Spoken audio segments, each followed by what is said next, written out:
Salut, je suis Amy. Et avant de vous raconter mon histoire, il y a 3 choses que vous devez savoir sur moi. Premièrement, j'ai une famille tout à fait normale. Vous ne croirez pas à quel point ils sont normaux. Deuxièmement, je n'ai pas le droit de sortir.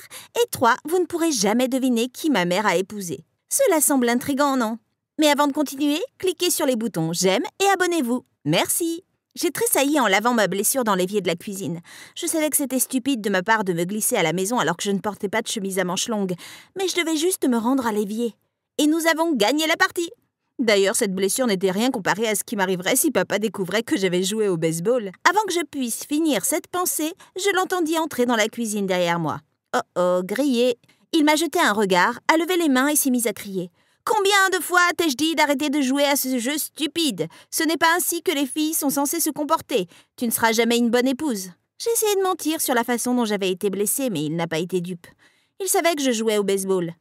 Comme si cela ne suffisait pas, maman est entrée aussitôt qu'il avait fini. Parfois, ma mère aussi est chiante. Et évidemment, avec ma chance interstellaire, j'avais raté mon test de mathématiques ce jour-là.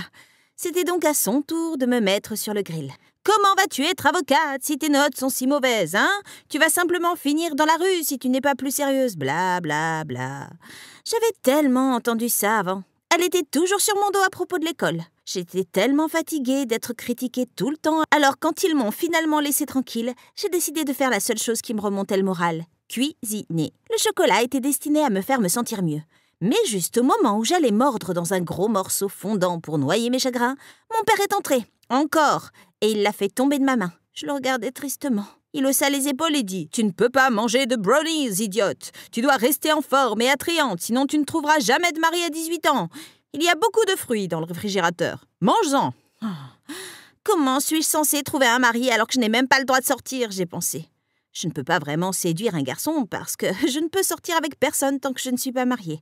Et pourquoi maman est-elle sur mon dos pour devenir avocate alors qu'apparemment je vais m'occuper de mes enfants avant d'avoir 20 ans? Ces dingos me rendaient folle. Ce week-end, ma meilleure amie Katie organisait une fête à la piscine. De toute évidence, je n'étais pas autorisée à y aller. Alors je me suis faufilée quand maman et papa sont allés se coucher. Quand je suis arrivée, j'étais ravie. J'avais tellement besoin de me défouler. Quand Paul, le mec le plus mignon de notre classe, est arrivé avec ses amis, j'ai décidé de lui parler. Mais quand j'ai vu mon reflet dans les portes-fenêtres, j'ai entendu la voix de mon père me dire que je n'étais pas assez féminine. Je suis retournée dans l'ombre et j'ai plaqué mes cheveux, me sentant timide et triste. Mais ensuite, j'ai eu une idée. J'ai attrapé quelques ballons d'eau et je suis retournée à l'intérieur. Dieu merci, j'avais mis un pull dans mon sac. J'ai fourré les ballons d'eau dans mon soutien-gorge. Quand je me suis tournée de côté, l'effet était incroyable.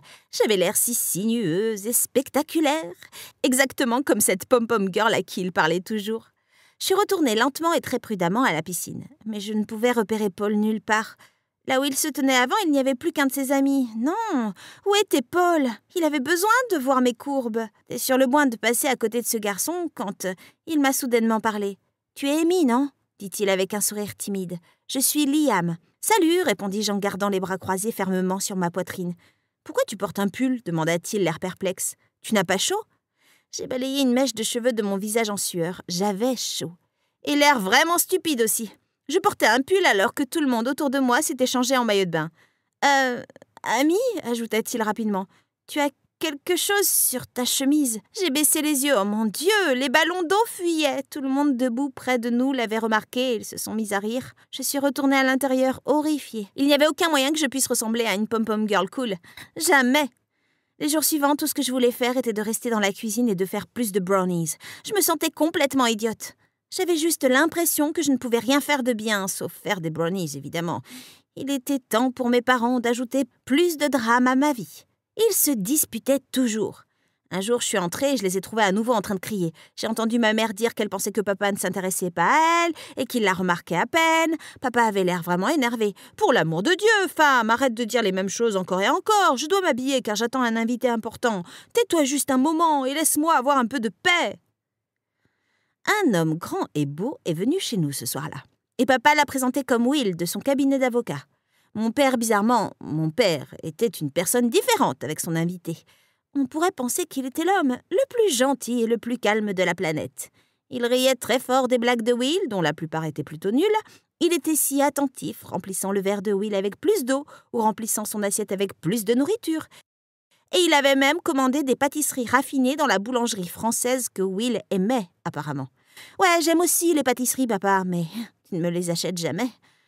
Regarde comment ton père se comporte comme un petit chiot autour de son invité. Il a l'air d'un imbécile, maman a murmuré pendant que nous emportions les plats vides dans la cuisine. Oncle Will a commencé à venir au moins une fois par semaine pour le dîner. Cela ne me dérangeait pas trop, au moins mes parents ne se criaient pas dessus avec lui. Et il était plutôt gentil.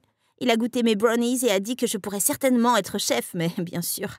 Maman a secoué la tête et a dit que je serais un gaspillage d'espace et un investissement raté si je restais simplement en cuisine. Papa est monté quelques minutes et il était de retour avec une grosse boîte. Il était juste plein d'excitation. Il nous a dit qu'il avait demandé à sa mère d'envoyer ceci et que c'était arrivé par la poste aujourd'hui. Il a soulevé le couvercle et en a retiré quelque chose qu'il a levé pour que nous puissions tous voir. « Eh bien, qu'en penses-tu, Amy ?» il a demandé. Qu'est-ce que j'ai pensé? J'ai regardé la robe blanche avec horreur. C'était clairement une robe de mariée, et même pas jolie. Avec ses manches bouffantes et son col montant à volant, elle ressemblait à quelque chose qu'une mariée dans un film d'horreur porterait. Une du siècle dernier. J'étais juste sans voix. En regardant mon visage, il a froncé les sourcils et m'a dit que je ferais mieux de commencer à m'entraîner si je voulais rentrer dans la robe de sa mère. Papa a passé la demi-heure suivante à expliquer comment il voulait que je m'installe avec un gentil garçon dans quelques années et qu'est-ce qui n'allait pas avec ça. Puis il a dit la pire chose imaginable. « En plus, ma chérie, tout le monde rêve d'avoir un fils. » Il l'a dit d'une manière si neutre que je suis juste sortie de la pièce. Il ne peut pas manigancer ça. J'étais tellement confuse sur ce que je voulais de ma vie. Ce n'était clairement pas ce que mes parents voulaient pour moi. J'ai décidé de trouver enfin quelque chose dans lequel je pourrais être bonne et être fière de moi. J'ai donc commencé la recherche de mes talents. J'ai essayé la chorale, mais j'ai pas réussi. Pas de surprise là-bas, je suis complètement sourde. Ensuite, c'était échec, mais, mon Dieu, c'était trop barbant. Je m'endormais pendant le tour de mon partenaire. Je pensais que ma mère serait fière si je rejoignais le club de littérature. Mon père devrait le rejoindre. Les livres de Jane Austen parlent de femmes et de se trouver un mari. Je ne pouvais pas supporter ces vieux livres ennuyeux. Tous mes essais se sont transformés en catastrophes majeures. Ce qui aggravait les choses, c'est qu'il y avait une personne qui était juste toujours là pour me voir tout gâcher, Liam. J'étais toujours aussi désemparée. Pour graver les choses, maman et papa se disputaient plus que jamais. C'était presque un soulagement quand maman a dû rendre visite à ma tante pendant quelques jours. Enfin, il y aurait un peu de paix ici. Mais bien sûr, il n'y en avait pas. Papa m'a dit que nous allions dîner et que je ferais mieux de porter cette jolie robe lilas qu'il avait achetée il y a un mois. C'était juste parfait pour mon teint, dit-il. Je voulais vraiment aller nulle part, mais il n'y avait rien à manger à la maison, alors j'ai accepté. Si j'avais su ce qui m'attendait, j'aurais choisi de mourir de faim. Papa se dirigea vers une table pour 3 où un jeune homme nerveux en costume nous attendait déjà. Il a formellement serré la main de mon père et s'est présenté comme stagiaire dans le cabinet d'avocat de papa. Oh mon Dieu! C'était un rendez-vous arrangé. Papa avait vraiment franchi une ligne, là. Je n'ai même pas pris la peine de m'asseoir. Je me tenais juste là avec mes poings serrés dans le tissu de cette stupide robe lilas. « Es-tu fou ?» ai-je sifflé. Il rougit. « Assieds-toi, Amy. » Même avec le tintement des plats et le bruit des autres personnes qui parlaient, je pouvais entendre la menace dans sa voix. C'était la dernière goutte d'eau. Avant de m'en rendre compte, je criais « Pourquoi est-ce si important pour moi de me marier? Je n'ai que 15 ans !»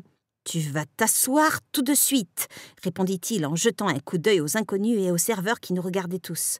Le pauvre garçon avait l'air terrifié et pendant une seconde, je me suis sentie mal pour lui. « Je ne le ferai pas, » j'ai pleuré. « Vous ne pouvez pas me forcer, je ne vous appartiens pas. » « Vous allez avoir besoin de toute l'aide possible pour trouver un gentil garçon pour vous épouser. » J'ai entendu papa crier alors que je sortais en trombe du restaurant. Nous n'avons pas parlé pendant les jours suivants et cela ne m'a pas du tout dérangée. Bientôt, maman était à la maison et ils étaient de retour au combat, comme d'habitude. J'étais perdue. J'ai commencé à avoir des nuits blanches et mes notes ont commencé à baisser. Papa était toujours sur mon dos à propos des cernes sous mes yeux. Quand mon bulletin est arrivé, maman a eu une crise. Je ne savais pas quoi faire contre le stress. Ma peau a commencé à éclater et papa a commencé à acheter toutes ses crèmes pour mon visage. Je suis en quelque sorte arrivée en 3e, péniblement. Mais ensuite, une autre chose qui a changé la vie s'est produite. Ma mère et mon père ont divorcé. Papa a emballé toutes ses affaires et a déménagé. J'avais l'impression que c'était ma faute. Si j'avais été une meilleure fille et les rendais fiers, peut-être qu'ils auraient été plus heureux, mais j'étais aussi furieuse contre eux. C'était pas ma responsabilité de faire fonctionner leur mariage. Cela ne s'est pas avéré être une si mauvaise chose. Au moins, il n'y avait plus de cris. Maman a rapidement trouvé un travail, elle avait l'air beaucoup plus heureuse. Je pouvais voir qu'elle faisait plus d'efforts pour s'habiller, sortait le soir avec des amis plus souvent. Papa avait trouvé un joli petit endroit et je lui rendais visite 2 fois par semaine. Il parlait toujours de mon mariage, mais je n'avais pas à l'entendre tout le temps, au moins. Je pensais que les choses s'amélioraient et je commençais à me sentir mieux. Mais j'avais parlé trop tôt. Un jour, peu de temps après avoir eu cette pensée, maman m'a emmenée dîner et j'ai été surprise de voir qu'elle avait également invité l'oncle Will. Je ne l'avais pas vu depuis un moment. Quand nous avons fini notre dessert, qui d'ailleurs était dégoûtant, elle s'est éclaircie la gorge et puis fait quelque chose d'encore plus dégoûtant que les desserts. Elle a pris la main de l'oncle Will. Oh mon Dieu!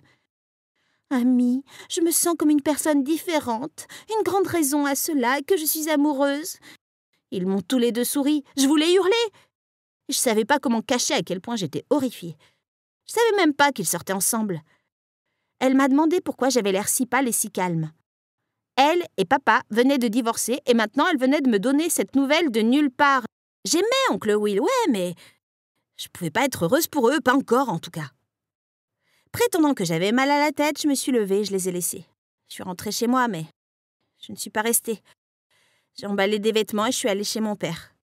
Quand je suis arrivée chez lui, j'ai entendu des rires venant de la cuisine.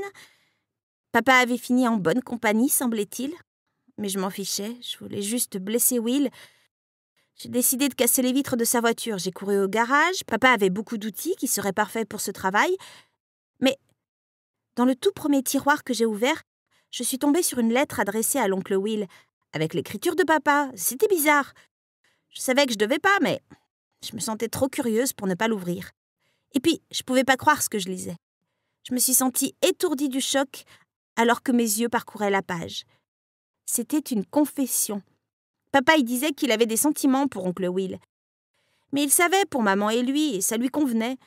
En fait, il était heureux que l'oncle Will lui ait fait affronter la vérité sur lui-même et finalement sortir d'un mariage triste. Quoi? Je tombais au sol complètement étourdie. Mon père était gay. Mon père était gay? C'est pas vrai. J'ai littéralement pété un câble. C'est ton stupide ami d'un cabinet d'avocats qui a ruiné cette famille, j'ai crié. Et j'ai commencé à jeter des objets. Je te déteste, et maman, et Will. En colère, j'ai attrapé le verre à vin et jeté le vin sur le tapis. J'avais besoin d'air frais, je me suis précipitée hors de la maison et j'ai commencé à courir hors de chez moi, les larmes coulant sur mon visage. J'ai failli heurter quelqu'un à vélo. Bien sûr, c'était Liam. Le garçon était partout. Mais pour une fois, j'étais tellement soulagée de le voir. J'ai juste fondu en larmes dès qu'il m'a demandé ce qui n'allait pas. Il m'a pris dans ses bras pendant que je laissais tout se répandre et je lui ai raconté tout ce que j'avais découvert sur mes parents. Il m'a juste écoutée et m'a dit que les choses seraient peut-être meilleures pour moi maintenant si mes parents étaient heureux. Bien sûr, il avait raison, mais tout ce que je pouvais penser était que mon père était gay. Et aussi incroyable que cela puisse paraître, ma mère était sur le point d'épouser l'ex-béguin de mon père. J'ai pas pu retourner chez mon père ce soir-là. Et je ne suis pas non plus rentrée chez ma mère. J'ai décidé de me caler chez Liam pendant un moment, et c'est là que mes parents m'ont trouvée le lendemain. Ils voulaient que je rentre à la maison, mais j'ai refusé. J'ai pas de maison, je leur ai crié dessus. Et c'est de votre faute, vous deux. Puis maman a pris une profonde inspiration et je pouvais dire que les choses allaient empirer. Amy, dit-elle, je déménage avec oncle Will. Vous pouvez rester avec papa ou à la maison. Nous veillerons à ce que tes dépenses soient payées. Je voulais pas prendre leur charité, mais j'ai accepté avec ressentiment. C'est juste pour le moment. Hein. Bientôt, je trouverai un emploi et je paierai mes frais. Je connais tous vos secrets et j'en ai fini avec tous vos mensonges. Laissez-moi seule, j'ai dit. Heureusement, ils l'ont fait. Et après toutes ces années, j'avais l'impression de pouvoir respirer. Enfin, je pourrais échapper à leur harcèlement et apprendre à être moi-même. Quoi que cela signifie. Liam dressait des tables dans un restaurant et m'a dit qu'il avait une offre d'emploi. Je l'ai pris et réalisé que c'était vraiment agréable d'avoir Liam dans les parages. J'ai réalisé que je commençais à avoir le béguin pour lui. Un jour, mon père est venu au restaurant pendant mon temps de travail et a demandé si nous pouvions parler. J'ai accepté à contre-cœur. Lorsque nous nous sommes assis à la table, j'ai remarqué qu'il avait les larmes aux yeux. Il m'a dit qu'au cours des derniers mois, il avait réalisé à quel point il avait été un père terrible pour moi. J'étais sans voix. Je me sentais un peu en colère, mais surtout je ressentais un soulagement. J'étais contente que papa apprenne enfin à s'accepter lui-même et les gens qu'il aimait. Il m'a demandé si je voulais retourner vivre avec lui, Mais je lui ai dit avec un sourire que j'étais heureuse d'être seule pour le moment et que j'avais besoin de cet espace pour comprendre ma vie. Après son départ, je suis allée voir Liam, qui essuyait des verres. Je lui ai donné un gros bisou. Ses yeux s'écarquillèrent, mais je pouvais dire qu'il était super content. « C'est pourquoi ça ?» il a demandé. « Pour m'accepter toujours telle que je suis et pour toujours me soutenir. »